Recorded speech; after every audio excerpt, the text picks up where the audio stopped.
Welcome everybody. So this is our last seminar of the spring semester. We're very excited to have this talk titled Dance as a Pathway for Learning and Identity for Black Girls in Physics. And we want to give our welcome to Dr. Folashade Solomon, Dr. Dion Champion, and Tracy Wright. And Dr. Solomon is a principal investigator at Turk. She is also an assistant professor of education at Birmingham State University. And her central teaching and research focus on learning, race, and exploring the connection between art and STEM. And Dr. Champion, she's a research scientist at Turk. Her research focuses on the design and ethnographic study of the learning environment that blends STEM and creative embodied learning activities, understanding the ways learners use their bodies as resources. Tracy Wright is a researcher and developer at Turk, and she has contributed to the field of formal math education for the past 12 years, have interest in informal science and math education with a focus on embodied cognition. So let's see what they said. Welcome. Good morning.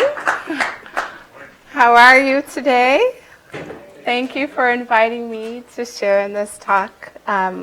Super excited about the topic, and this is a kind of dream project that has come to fruition. It's real. So thank you for being with me for the next 35, 40 minutes. I am a principal investigator at Turk, and I have my co-PI, Tracy Wright. We have a co-PI, Dr. Larry Pratt, who's an ocean physicist from MIT and Woods Hole Oceanographic Institute. He couldn't be here today. We have Mariah Steele, who's a choreographer and dancer consultant who used to be here in Cambridge and actually is now at the University of Rochester in the dance department.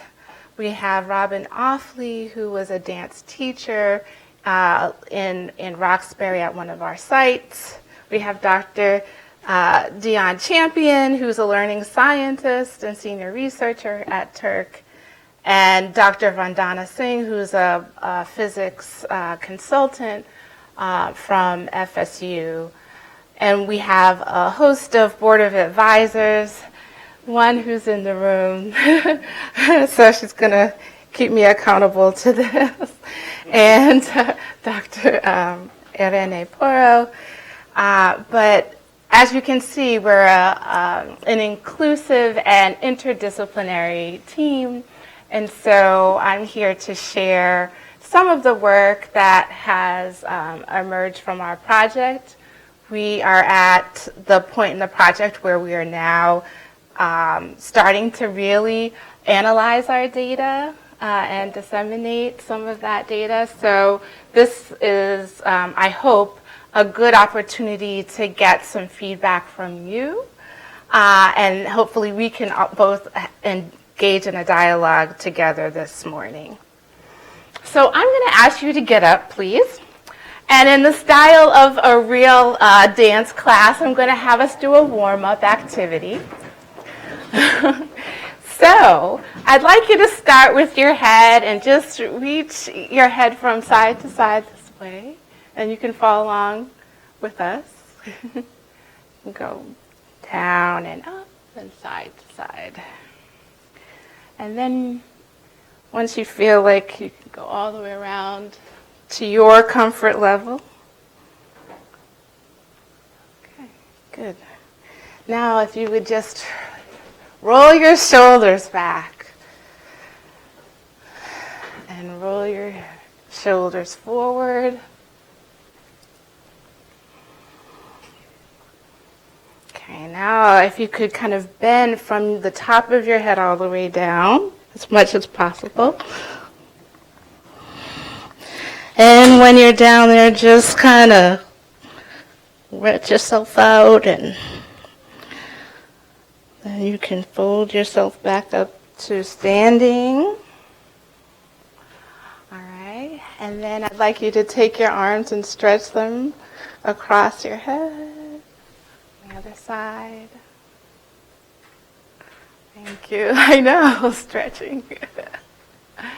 Okay. And now I'd like you to just kind of wrap yourself around from side to side. I know, right? Exactly. And if you don't mind bending your knees a little bit. Okay. Now if you just open your legs just a little bit wider, okay, like second position or so. And why don't you just like roll your hips from side to side to see if you can hold yourself basically on one leg and then switch to the other leg.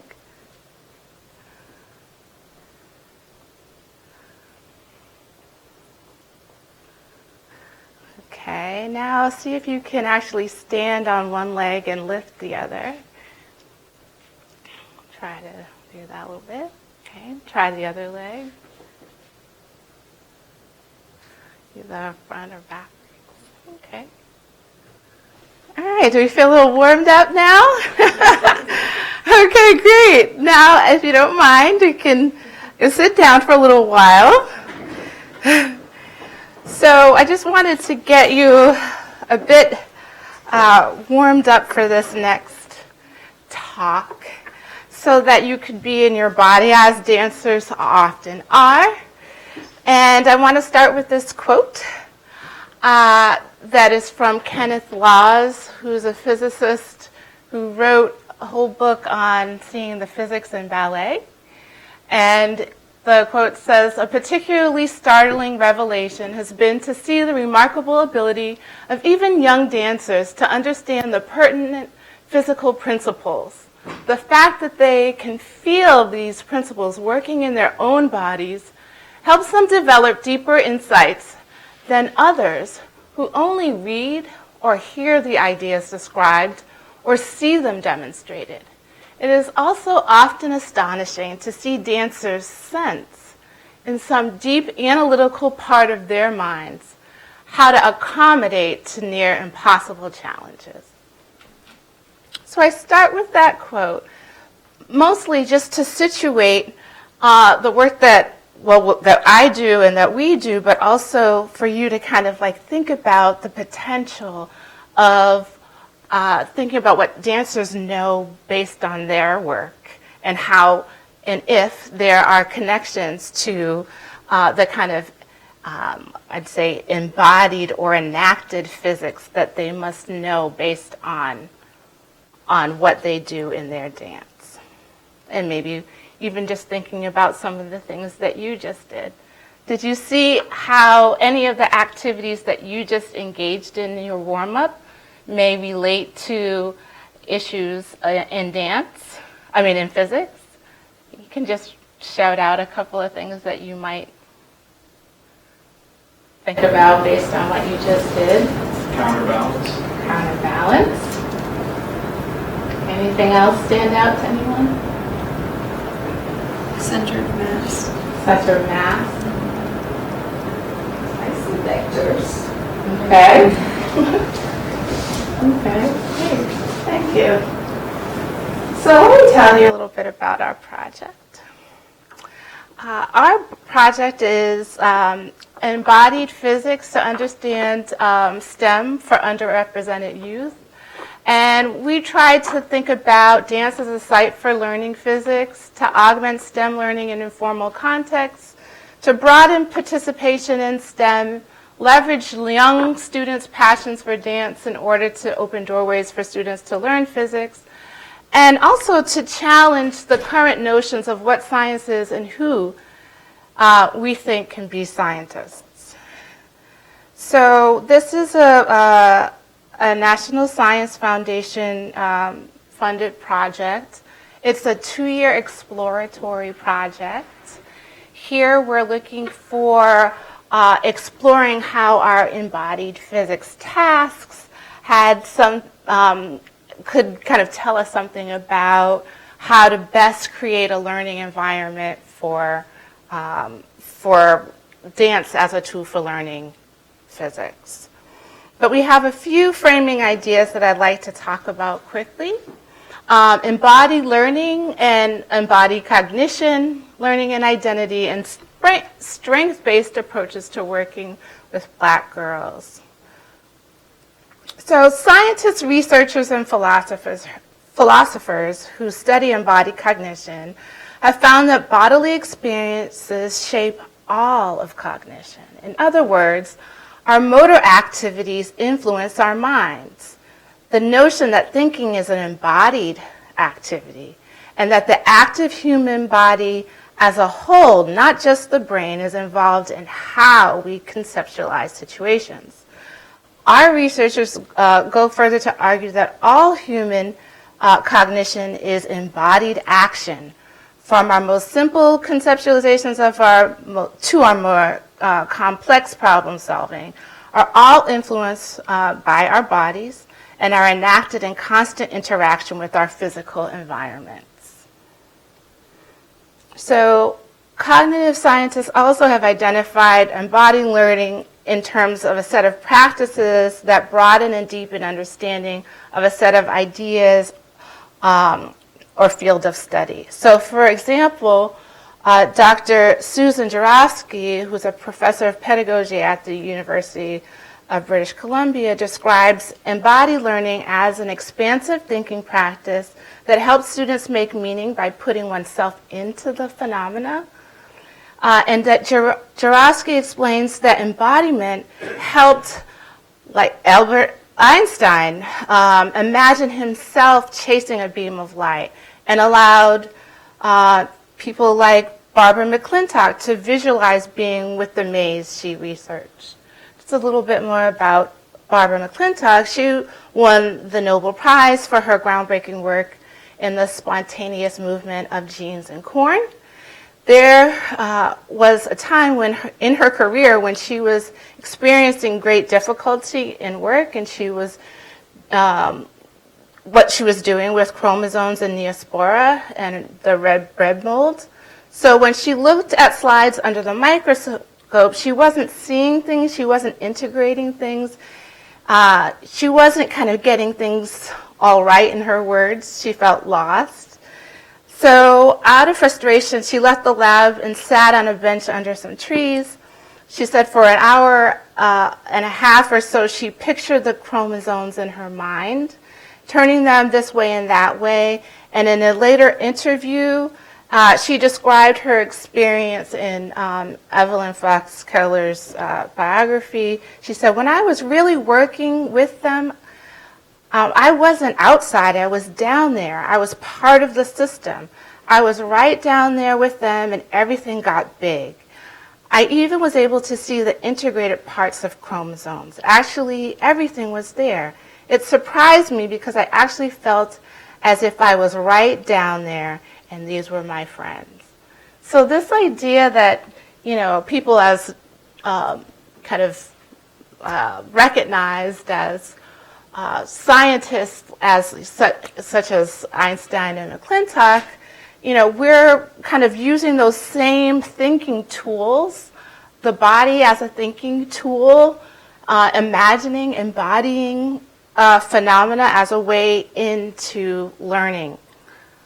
So let's talk a little bit more about that. So just like in our opening quotation, physicist Kenneth Lawes highlights how dance can serve as an embodied way of knowing physics. Other scientists, too, have begun to explore their work in embodied ways, as evidenced by the popularity of the International Dance Year PhD competition. Are you all familiar with that? If you're not, you should definitely look that up. There are some really great dances in that. So we're thinking today about the dance studio as a site for learning STEM. And this is just a picture from one of our sites, and the students are actually involved in a technique class. But as you did in the beginning, I bet you could start to imagine how people are embodying or working with some forces that may be at play as they engage in this posture. So in this study, we really explore how dance affords opportunities for learning and engagement in science. So today, out of all the things that we are learning about, I wanted to kind of give you 3 different ways that we're thinking about embodied learning, and 3 different examples that kind of describe how we're thinking about embodied learning. So we're going to share our ideas on how dancers are employing the physics that they are learning. We look at how dance can be used as a sense-making tool. We're also going to look at how dancers demonstrate physics ideas through embodied narratives. And we have an example to show you how dance can represent and represent physics. So dance as a sense-making tool and jumping. So basically, what I'd like you to do is get up again. Before you see this tool, I'd like you to engage in a couple of jumping activities. You can spread out. There's a little bit of room here. Give yourself a little bit of room. You can either do kind of small jumps like this and not really leave the floor, or you can try to make yourself go as high as you can and see how long you can stay up. Okay, so just here, be sure, for people under the small. Here, you just try to see, just try different various ranges. Really trying to, ground yourself and think about how high you can get up.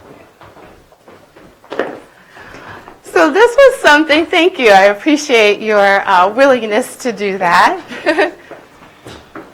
I like to ask you to experience, obviously, what we're thinking about here.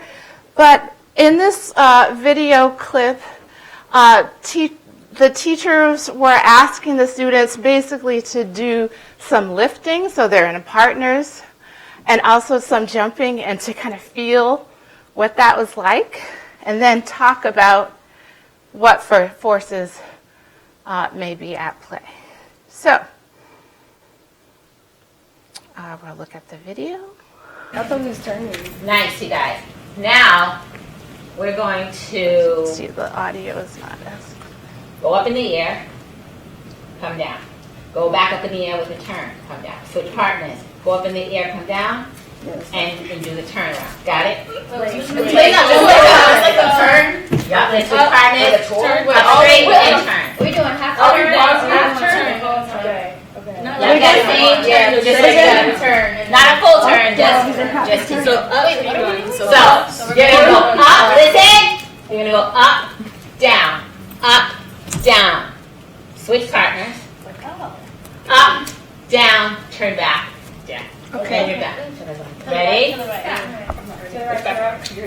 Ready? Everything's to the right, always to the right. That way both people know the direction. That's important.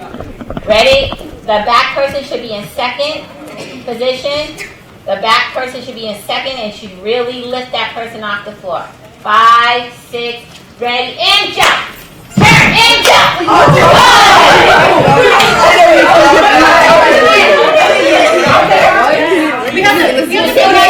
have to go up. So turn back around. I do not want you to stop. You have to go up, down, switch. Ready? So that momentum. Do it again. Meaning, when you go up, don't stop. Go up again. So when you come back down, there's no pause. You go up, come down, and turn, and down. 5. Same person, just so I can make sure you understand. And then switch when you get to the other side. 5, 6, ready, and up, and up,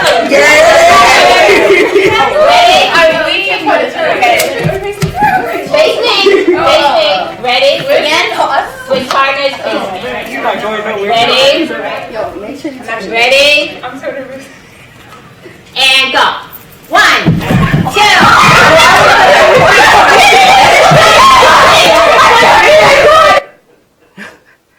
So, What do you notice about this clip? Okay. Yeah, there's a lot of excitement. There's some dancing on the side. What else is happening here that you notice? They're basically doing partly what you were doing, but they're exploring jumping as a way to think about forces and gravity.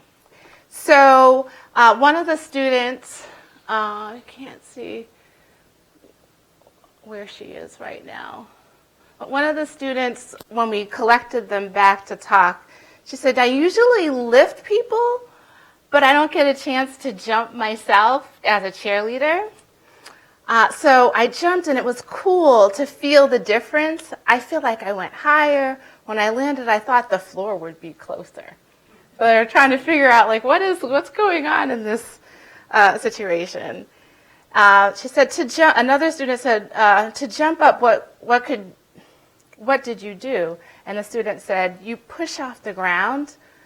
And the teacher says, well, what does the ground do? And then the student responds, it pushes you back. Newton's third law, like when you're walking. And then the teacher says, with turning, what did you do differently? And a student says, exert a force to the side. And the teacher says, so you were twisting a directional force, turning. That's interesting.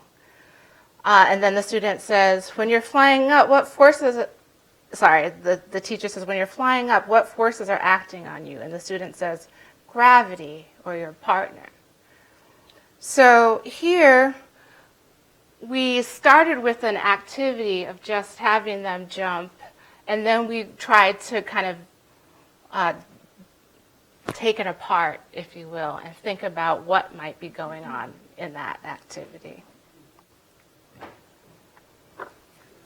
The second experience that we want to tell you about in terms of embodied learning, we're calling right now embodied narrative. So the students were asked to explore how our solar system was formed, and the project staff engaged in sharing a story for how the solar system was formed. And she said, well, one of the teachers said, well, look at how the solar system came together for 4.5 billion years ago. You are bits of matter in a dust cloud in space, and the kids are moving. Some form of a planet, some are going around the center. The mass as center is large enough, flashlights will go on to represent the sun. Everyone is circling around the sun. So just to be a little bit more descriptive here, one of the, what you'll see next is a video where the teacher's actually saying this as the students are moving, but I just wanted you to get a sense of what they're hearing because the music is playing and she's kind of talking with the music. So she says, gravity attracted matter to matter. It formed a central lump that grew denser and denser, and it formed small lumps that kept circulating around the central lump. The central lump, when it got dense enough, became the sun, and the other little bumps that were going around, it became the planets. Does that make sense? And so it's all because of matter attracting matter through the force of gravity.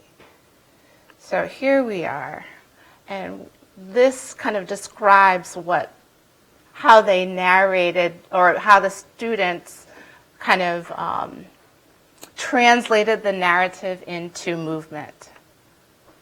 Sorry. So you're all moving like around?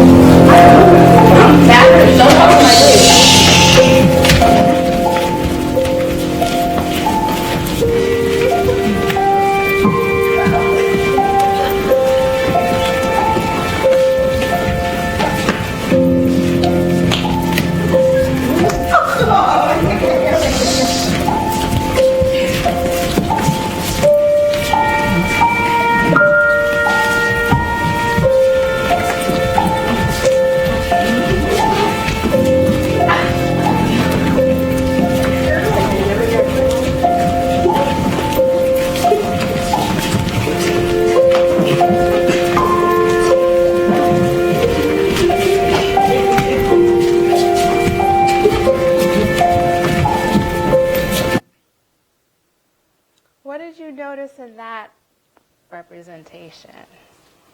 Anything different? Yes? No, just as you said, that they were collecting around each other and orbiting around. Anything else? Yes? Can you go back to the beginning just to show, because there's an interesting moment where there are two children who avoid hitting each other and All moving like ask them.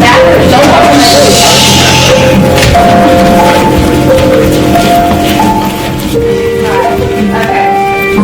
Maybe more practice. I'm sorry. I was trying to go back and I didn't hear exactly what you were saying. So could you just repeat There were that? just two people moving in, and they were going to hit each other, but then they stopped their trajectories and changed trajectories so they wouldn't touch. That would have been an interesting moment to isolate and talk about attraction versus repulsion.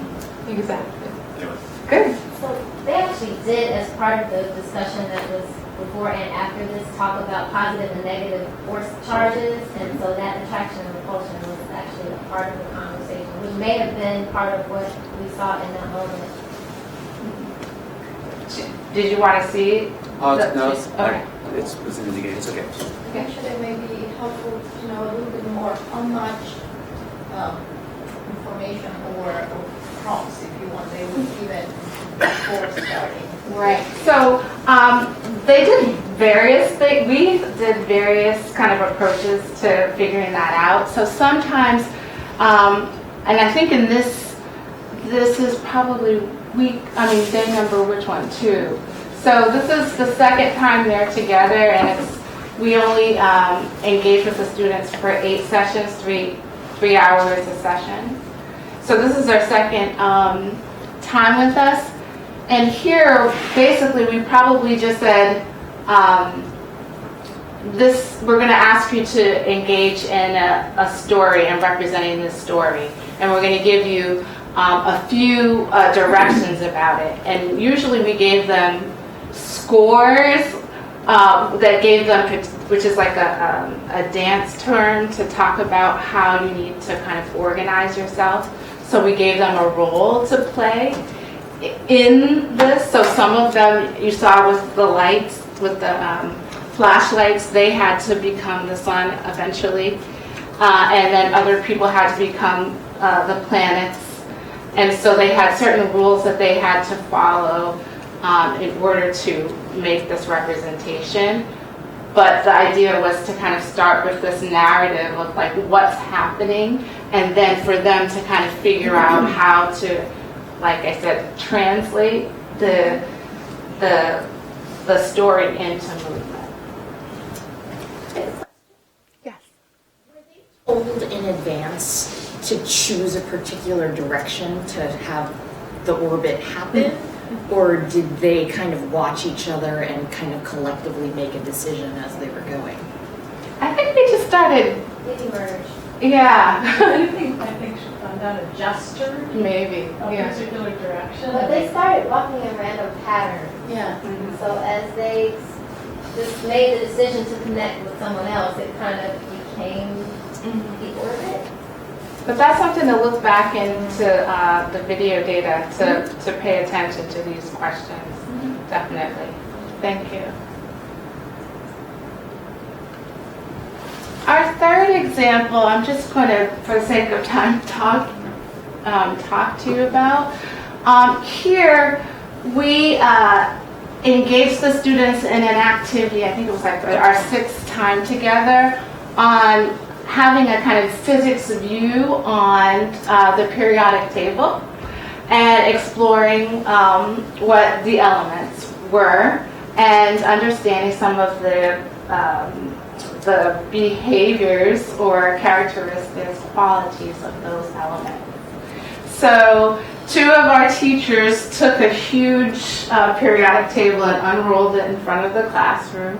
And the girls, as you can tell, in their animated ways, started yelling at us, "No, do not do this. I do not want to see that periodic table." They were really not excited about this activity.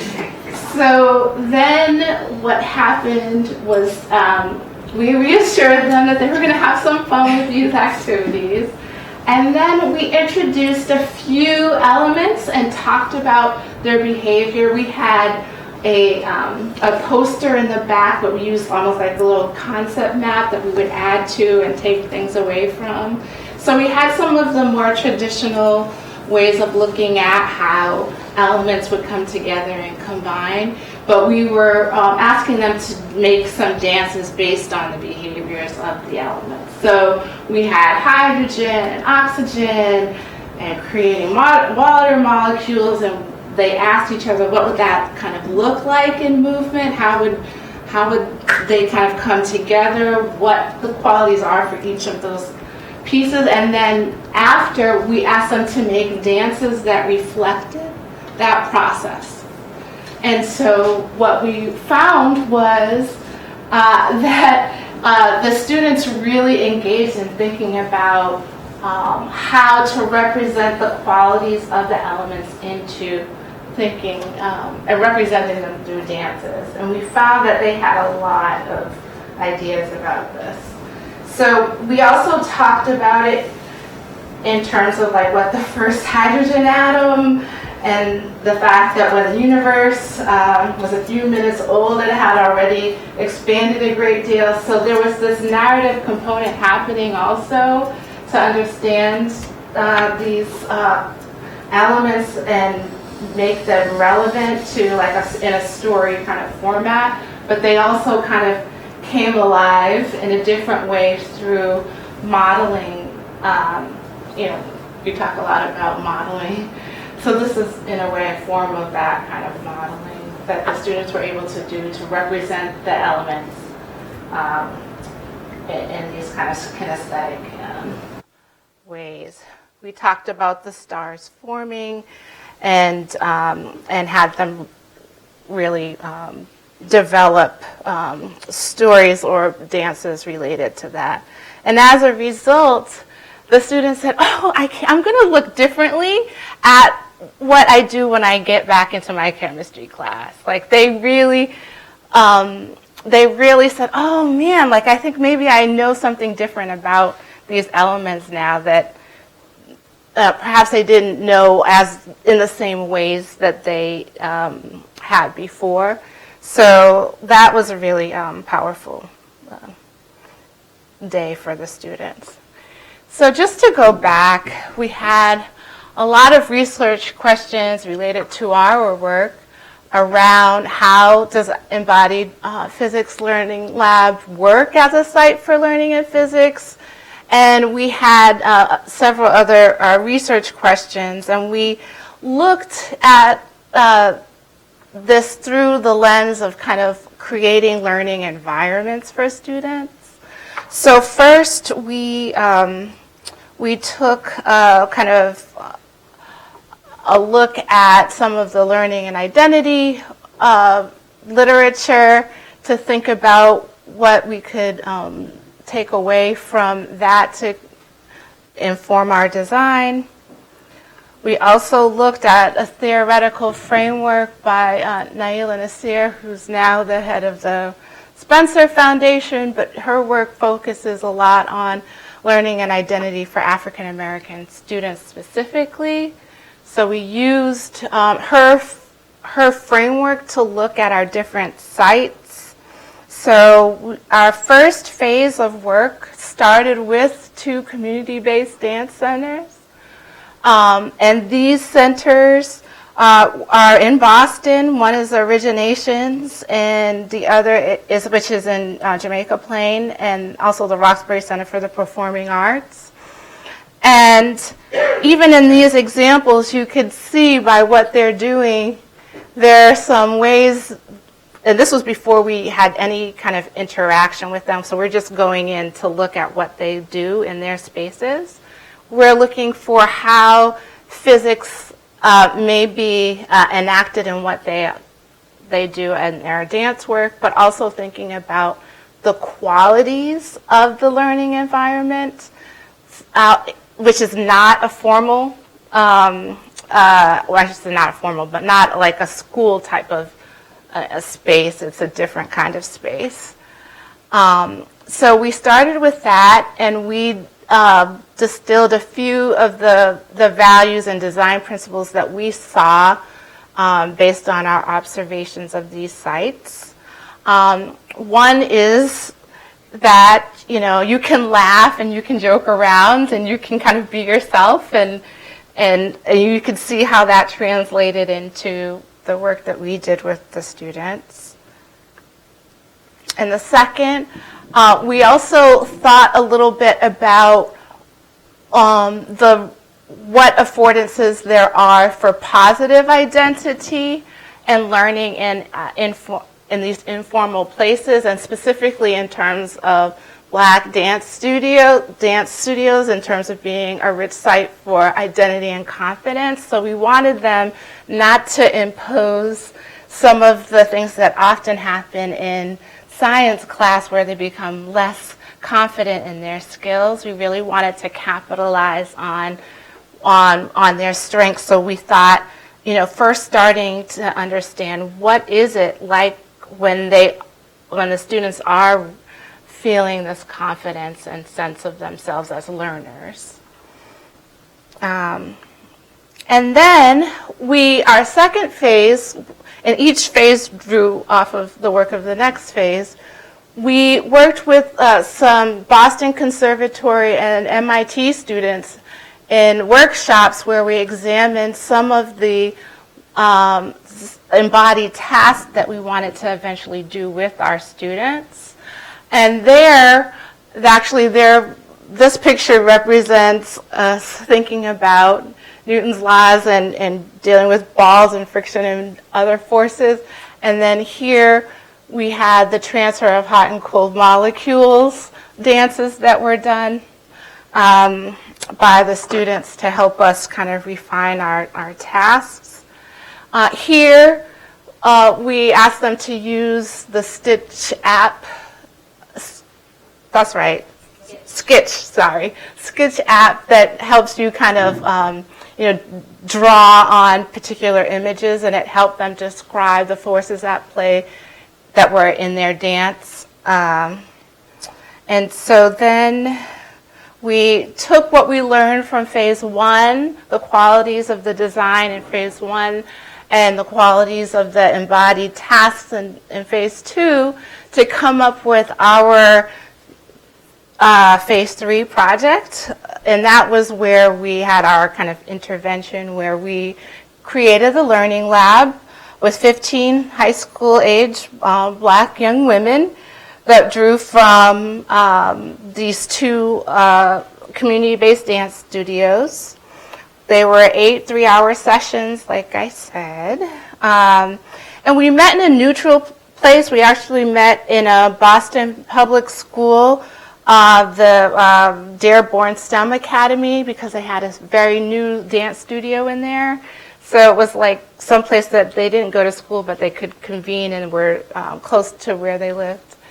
And we created lots of different field trip experiences, which you see here. They have a dance that dealt with forces. Here, in the middle, we took a field trip to the ICA during the William Forsythe Choreographic Objects exhibit. And we were able to interact with the objects and talk about the physics that is embedded in the experiences through kind of engaging in our developed kind of field site guide that we had the students work through in each of the different exhibits. And so then we kind of finalized, we had a performance at the end of their 8-week sessions where we invited their family members and community members to a show that kind of summed up what we did together and highlighted the dances that they developed, the element dances that they developed in the actual course. So there were several emergent design principles that kind of took part in what we kind of developed. So we had things like seeing students' strengths instead of their deficits. We saw things like students as experts and teachers as learners.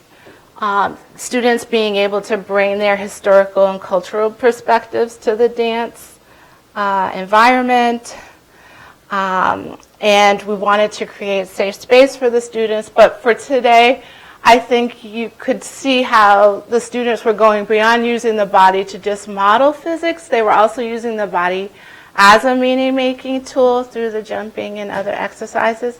And you could also see that students were bringing their whole selves to the tasks in the learning environment. So there are a few implications for that in terms of creating a learning setting that attends to the needs of the students and engages in the science phenomena through kind of embodied physics tasks.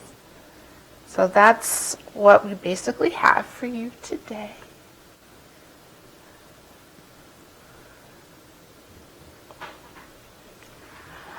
Thank you.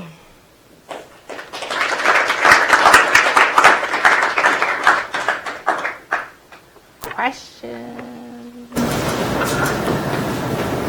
Sorry, you may have already said this. When did this take place? When was It started in October and ended in February. And have you received feedback from the students as Yes. to how this has impacted their Yes. learning and understanding? Yes, we have. We did pre and post interviews, but we really haven't culled through that data yet. Yes. It looked like the students were really engaged. Is that something that you know, can describe or measure in some way, or do you deal with that? Yeah, I mean, I'm thankful that you saw that in the data. I think yes. I attribute part of that to how we try to take their comfort level and not trying to kind of,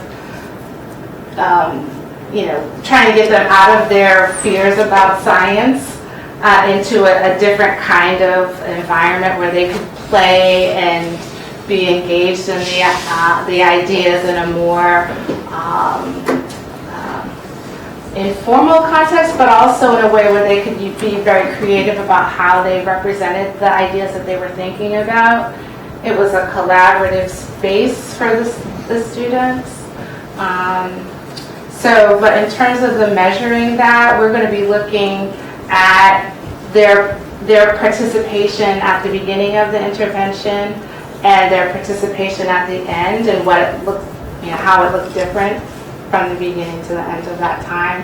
And we can talk a little bit, perhaps if we have the data, to describe what the elements were that really affected their ability to engage differently. Right. So beyond their interviews, and I know this is exploratory, so Lynn, have you done any other assessments, sort of either of their identity, how they feel after this, before and after, or even science content? Oh yeah. So in two ways. One, we're using Naila's framework to analyze the video data that we have. And so once we can really mine the data from that particular lens, we'll be able to talk about learning and identity through her conceptual framework. So yes, we'll be able to do that. And we can also talk about the structure of the learning lab and the course structure to describe all of the physics elements that were addressed. We have a couple of tasks that were done that we could, maybe show a little bit, but because this is an exploratory kind of piece, I think our assessments are more kind of embedded in the task that we did, not to say, it's going to go from, we didn't give them a physics test in like in a more academic way to describe how they could do it maybe later at the end. although that sounds like an interesting option, but that I think would inform how we would move forward from this exploratory project into thinking about how we could make some potential bridges or next steps towards that. There's a lot of any other questions? Do you have any teacher training projects or curriculum for science teachers who do not know anything about dancing, still want to use the language? Not yet, but that is where I want to go in this work, and this is partly why we had to start off, in this kind of exploratory way to think about those different avenues for future work. But that is it. If I'm a science teacher, I want to adopt this approach. Where should I start? That's a good question. Next grant. Yes. Exactly. But I think one thing that we learned already about this work is just to allow students to play their way into it. I think exploring some of the phenomena and giving them opportunities to kind of try out and use their bodies as a way to make sense of things, like small kind of demonstrations, or can you describe the water molecule through looking at their behaviors, and can you act those out, or can you dance those out? I don't know. I gotta think about it. Did you have a video? I just wanted to say, I was actually going to make the same comment as Chen, wondering how this is going to move into classrooms. And I just want to say that I have a 9-year-old daughter who is a dancer, and I hope that you are able to bring this work into more academic settings. Good luck with the next grant. Thank you. So we're working actually in a school in Boston called the Mission Hill School in Jamaica Plain, where Dion and I and another colleague at Turk are investigating how movement can be used as a way of learning in science with the art teacher, the theater teacher, kindergarten teachers, and then we hope to develop after working with them individually, well, in a small group, thinking about what the professional development would be for the whole school. So we are starting to think about, how would teachers take up these ideas and integrate them. Yeah, I have a whole bunch of questions. I wouldn't expect anything less. But PD, we've studied PD a lot and done a lot of professional development around our curriculum projects. And I would say, as an answer to how you get teachers to use such methods in the classroom, is that it's essential that they find value themselves in movement or dance in their own understanding of the science. So in other words, if you present this as something good for the kids, they're not going to, they won't use it in the classroom as our experience. If you present it as something that's valuable for them understanding their science, then if they find value in it, they'll recreate it in the classroom. I think Tracy is taking some notes on that. So we'll definitely think about how that seems to be true with the Mission Hill context. But I think that's an important piece, right? So like as a teacher, if you're excited and you're passionate about something, then you're more likely to translate that to your students. Yeah, but the insight is what's most important, that the teachers gain some insight themselves on these activities. Got it. Yeah. So another comment is watching the jumping and turning exercise that you did. I was noticing that the girls had different levels of being able to turn their partner. Yeah. So when the dancer was jumping, when they were in the air, they're essentially weightless. So if there was a scale under them, it wouldn't say anything. So they're weightless, and then their partner is trying to turn them. So here they have an inertial mass of 100 pounds, and now they're trying to move it, and it's like totally weightless. It's like on an air table or an outer space. This person in the air is weightless, and it's very difficult to accelerate them, which they were finding out. Some of them were having a really hard time moving unless that dancer was sort of jumping off at an angle. They were having a lot of trouble moving them through space. And even the linear movement would probably be just as interesting. In other words, for a dancer, so, well, I can show who wants to dance with me. Watch them. So, I'll go to my chiropractor. so if you just do a vertical jump, I'm not going to move you, just to practice. Okay. So now you're going to vertically jump, and I'm going to try to move you over to the right, but don't you move over to the right. You just go. So it was hard for me to move you from this position to this position. Let's try it one more time. Down, up. So I couldn't move you like way over here because I had to accelerate you and then like decelerate you to put you back down again. So that your inertial mass. Give me a minute because I like, I'm your inertial mass was difficult to accelerate. So I think most kids would think, oh well, it's easy. Once they're near, I can just move them over somewhere else. Right. But that's not the case. Okay. There was that one student who said something about if I exert a twisting force, that hurts. Right. Yeah. That was the video that also attracted my attention the most because I found that that's really where they were making meaning on their own, right? Instead of the narrative being given to them, right? And there were so many elements that they were discovering on their own. At the end of the jump, they were actually going back and saying, you did this, you did that. They were talking to each other. They were trying to figure out things on their own. So I think that, just based on what I see now, what I know is more like a couple of weeks ago, but to me this seems the really most interesting track to follow, to really use the dance movement first for them to try to make sense of what they are doing. They are not just dancing, they're using physics, but they are making it on their own. And then, connect it to the specific physics. To me that was fun.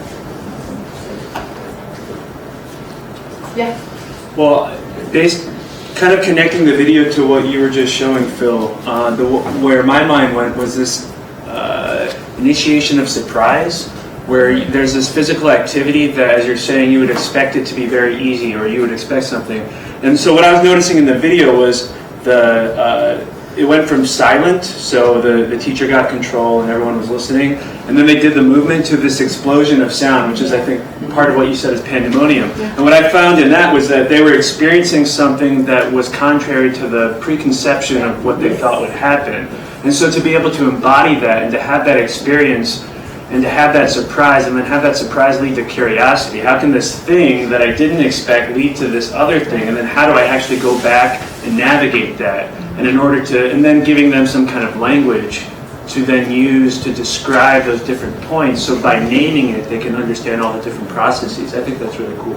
Yeah, I agree. Like, having taught physics, like inertia is one of the hardest concepts for students to grasp. They have this misconception, and for them to actually experience that physically, really, that embodiment, I think, is a really valuable learning experience. Yeah. We'll have another question. So when Ken Laws certainly was an inspiration in his book and his research on the physics of dance, but he draws mainly from ballet. Yeah. So how useful was his analysis of ballet in your work with more general dance styles? Yeah. Well, they did. First, I have to say, one of the sites focuses a lot on ballet in their work, so they have that language. The other site has part of that work, but it's more inclusive in terms of other dance styles. So we had the students representing their their element dances using soca and different Caribbean music and some kind of more hip hop music to represent what they're doing.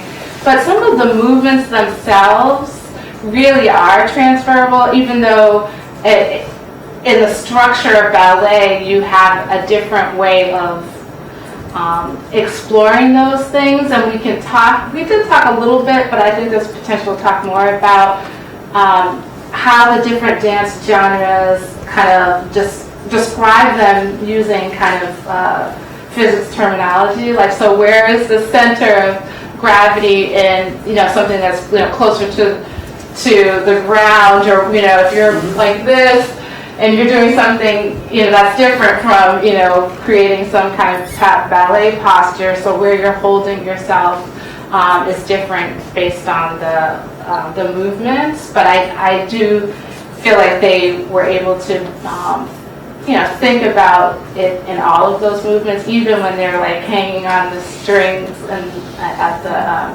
ICA exhibit.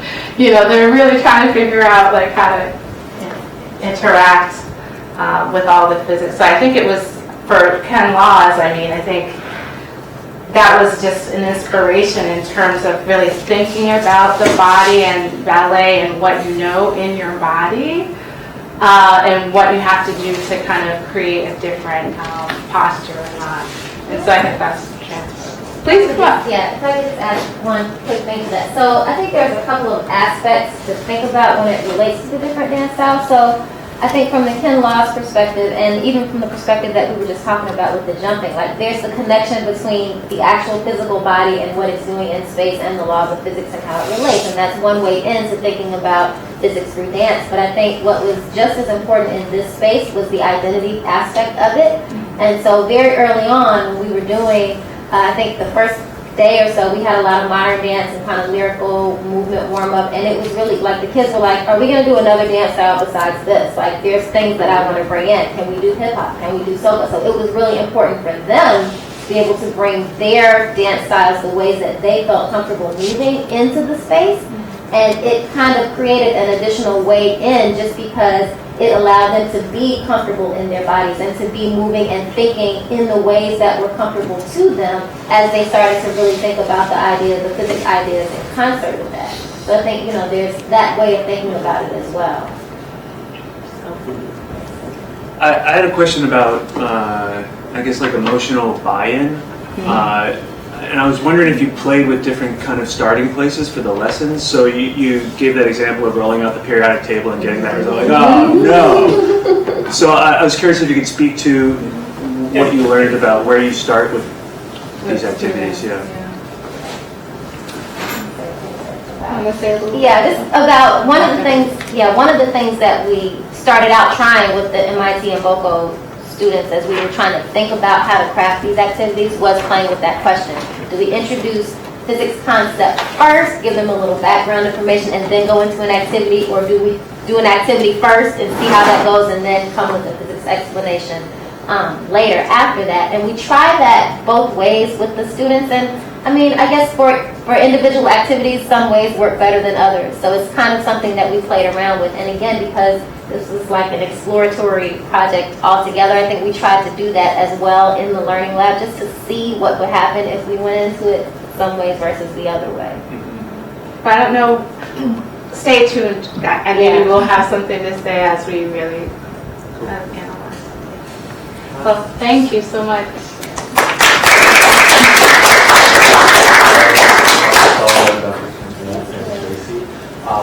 Let's get to the pizza and then sit around the table. We can keep chatting. I think there's not